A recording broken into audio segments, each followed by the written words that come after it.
Hello friends, आज हम एक मेडिकल इमरजेंसी के बारे में बात करेंगे। क्यों? क्योंकि इसका मेडिसिन से कोई ट्रीटमेंट नहीं होता है।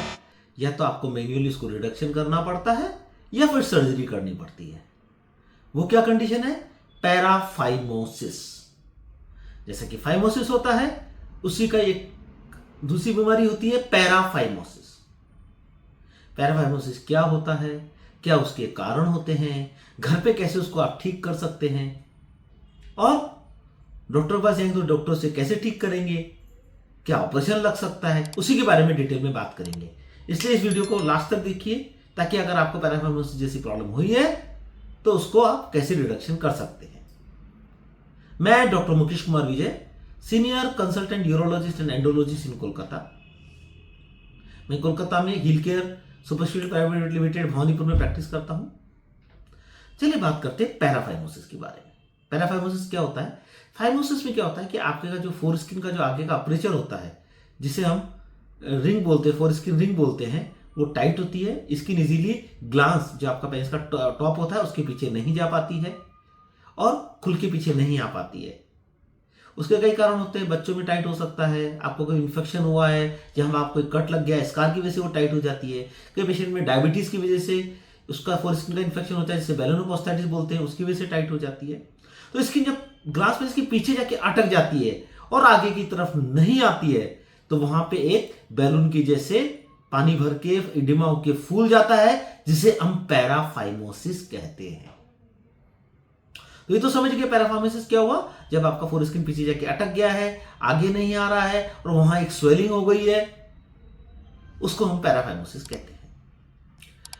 पैराफाइमोसिस हो गया है, कारण समझ गए, क्योंकि उसका आपका फाइमोसिस था, टाइट स्किन था, वो पीछे जाके अटक गया है। ये कब अटकता है? कई बार रात का नींदों के अंदर स्किन किसी कारण से पीछे चला गया, या आपने मास्टरबेट किया और एक्सेसिव मास्टरबेशन की स्किन पीछे जाके चला गया, आपने ध्यान नहीं दिया, या आपने रिलेशनशिप बनाया, इंटरकोर्स किया, तो उसके बाद में स्किन पीछे जाके अटक गया और आपने ध्यान नहीं दिया, आप सो गए या फिर आपने क्लीन करके रह गए और स्किन पीछे की पीछे रह गई। जब बाद में आप देखते हैं कि स्किन पीछे अटका हुआ है और पूरा स्वेलिंग होके बैठ गया है।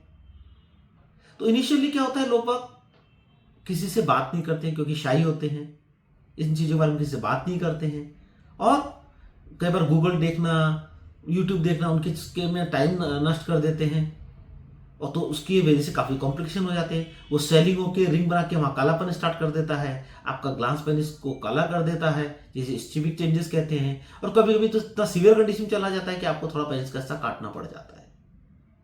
तो पैराफाइमोसिस को इमीडिएटली आप ध्यान दें। क्यों? क्योंकि इसके बहुत ज्यादा कॉम्प्लिकेशंस होते हैं। ये मेडिकल इमरजेंसी है, जैसे मैं आपको बता चुका हूं। इसका किसी मेडिसिन से ट्रीटमेंट नहीं होता है, या तो उसको रिडक्शन करना पड़ता है या फिर उसका सर्कमसिजन ऑपरेशन करना पड़ता है। और आपको पैराफाइमोसिस डेवलप हो गया है, तो आपको इनिशियली क्या करना है? आपको किसी भी तरह का ऑयल या क्रीम लगा के, जहां पे रिंग अटकी हुई है वहां पे क्रीम लगा के, और उसको फोर्सफुली आगे की तरफ करने की चेष्टा करना है, कोशिश करनी है। और वो इजीली आगे आ जाता है तो आपका ये इमरजेंसी है वो डील हो चुकी है। लेकिन आप जल्द ही यूरोलॉजिस्ट के साथ कांटेक्ट करें, ताकि ये चीज बार बार नहीं हो और किसी तरह का कॉम्प्लिकेशन नहीं हो। अरे रिडक्शन वापस अपने आप नहीं कर पा रहे हैं तो इमीडिएटली आप यूरोलॉजिस्ट के पास जाए। वहां पे अगर आप शुरू में ही आ गए, 5-6 घंटे 8 घंटे के अंदर हमारे पास आ जाते हैं, तो हम लोग क्या करते हैं, ग्लांस के ऊपर थंब से प्रेशर देके और फिंगर से जो आप पीछे की स्किन है उसको आगे ले आते हैं, तो उससे रिडक्शन हो जाता है। लेकिन ये बार बार हो सकता है, उसके लिए डिटेल में अपने डॉक्टर से कॉन्टेक्ट बात करें कि इसका परमानेंटली कैसे ट्रीटमेंट कर सकते हैं। कई भी क्या होता है, पेशेंट बहुत लेट करके आते हैं, स्वेलिंग बहुत ज्यादा हो गई है, रिंग के वहां पे काला पड़ना हो गया है, इन्फेक्शन स्टार्ट हो गया है, टाइट रिंग हो गई है। ऐसे हम लोग क्या करते हैं कि उसको रिडक्शन करने में बहुत पेन होता है, तो ऐसे में हम लोकल एनेस्थीसिया देके एक हाई डेज इंजेक्शन दे देते हैं, या फिर मल्टीपल पंक्चर कर देते हैं जहां स्वेलिंग है, उसको दबाते हैं तो वहां का इडिमस्टस जो फ्लूइड होता है, पानी होता है, वो निकल जाता है। उसके बाद में हम उसको फोर्सफुली रिडक्शन कर देते हैं। लेकिन कभी कभी ये रिडक्शन इस तरह करने से भी नहीं हो पाता है। ऐसी कंडीशन के अंदर हम लोग सर्जरी में डायरेक्टली जाते हैं।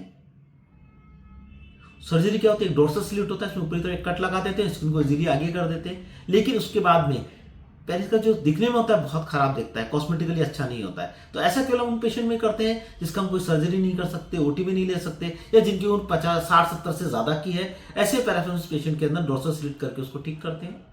अदरवाइज परमानेंट क्योर के लिए हम लोग क्या करते हैं कि जो अगर ये रिडक्शन नहीं हो रहा है, या एक बार आपका रिडक्शन कर दिया लेकिन बार बार में पैराफाइमोसिस हो रहा है, और आपका देखते हैं कि स्किन आगे का बहुत ही ज्यादा टाइट है, उसमें कट लगे हुए हैं, ऐसे कंडीशन के अंदर हम सर्कमसिजन ही डायरेक्ट बोलते हैं, जो कि एक लोकल एनेस्थीसिया में होता है और डे केयर प्रोसीजर होता है। तो सर्कमसिजन करने के बाद में ये प्रॉब्लम परमानेंटली आपकी क्योर हो जाती है। सर्कमसिजन किस टाइप्स का होता है, किस तरह करते हैं, क्या उसके प्रिकॉशन करना होता है, पोस्ट ऑपरेटिव केयर कैसे करते हैं, इस सब का डिटेल वीडियो मेरा यूट्यूब चैनल पे दिया हुआ है। तो फ्रेंड्स, अगर आपको पैराफाइमोसिस डेवलप हुआ है, इनिशियली जैसे आप देखते हैं पहले उसके बाद कोकोनट ऑयल या किसी तरह का क्रीम लगा के फोर्सफुली स्किन को आगे करने की कोशिश करें। नहीं होती है तो इमीडिएटली हमारा यूरोलॉजिस्ट के साथ कांटेक्ट करें, जो कि आपका उसका रिडक्शन करके उसको क्योर करेंगे और परमानेंट क्योर के लिए सर्कमसिजन एडवाइस करेंगे। तो मेरा ये वीडियो आपको पसंद आया है तो शेयर कीजिए, सब्सक्राइब कीजिए, क्योंकि ये ऐसी कंडीशन है जिसकी शाइनेस की वजह से लोग बात नहीं करते हैं, गूगल में देखते हैं और लोगों को पता नहीं पड़ता है। तो उसको शेयर करेंगे तो लोगों का अवेयरनेस बढ़ेगा और इस मेडिकल इमरजेंसी को जल्द से जल्द ट्रीटमेंट किया जा सकेगा। नमस्कार।